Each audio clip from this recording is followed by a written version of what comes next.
இந்த ப்ராப்ளம் பாருங்க. Find the number of terms in the progression 2, 4, 8, 16 அப்படியே வந்து 1024 வரைக்கும் போகுது. இந்த தொடரில் உள்ள உறுப்புகளின் எண்ணிக்கை என்ன அப்படின்னு வந்து கேட்டிருக்காங்க. இது வந்து ஃபர்ஸ்ட் வந்து இதோட ரெண்டோட டிஃபரன்ஸ் நம்ம பார்க்கணும். பார்த்து நம்ம ஏபியா ஜிபியா அப்படின்னு கண்டுபிடிக்கணும். இதை பார்த்த உடனே தெரியும் நம்மளுக்கு இது கண்டிப்பா ஜிபி அப்படிதான். 4/2 அப்படின்னாலும் 2 தான். அதே சமயத்துல வந்து 8/4னாலும் 2 தான். So common ratio R is equal to 2. இப்போ இங்க என்ன கேட்டிருக்காங்க அப்படின்னா மொத்த உறுப்புகளோட எண்ணிக்கை அப்படின்னு கேட்டிருக்காங்க. மொத்த உறுப்புகள் அப்படின்னா என்ன அப்படின்னா லாஸ்ட் உறுப்புகளுடைய நம்ம எண்ணை வந்து கண்டுபிடிக்கணும். ஸோ ஜிபியோட ஃபார்முலா வந்து AR power n minus 1.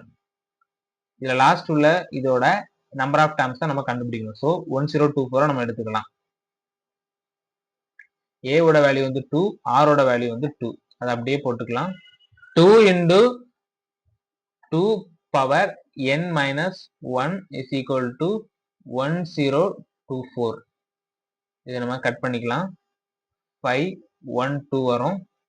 So 2 power n minus 1 is equal to 512. இந்த 512ல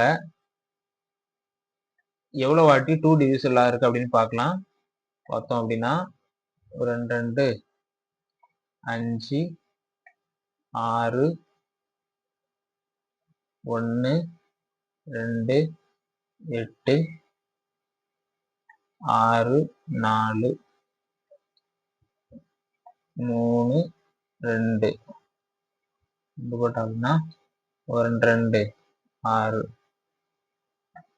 8 2 போட்டோம்னா 4, 2, 2, 3, 4, 5, 6, 8, 9 வாட்டி வந்து 2 இருக்கு. ஸோ 2 பவர் n மைனஸ் 1 வந்து 2 பவர் 9 அப்படின்னு நம்ம போட்டுக்கலாமா? இப்போ இந்த 2 இந்த 2 வந்து இங்க காமனா இருக்கு. So n minus 1 is equal to 9 அப்படின்னு நம்ம எடுத்துக்கலாம். So n is equal to 10. அவ்வளவுதான். நம்பர் ஆஃப் டேர்ம்ஸ் வந்து 10. ஆப்ஷன் டில இருக்குது 10.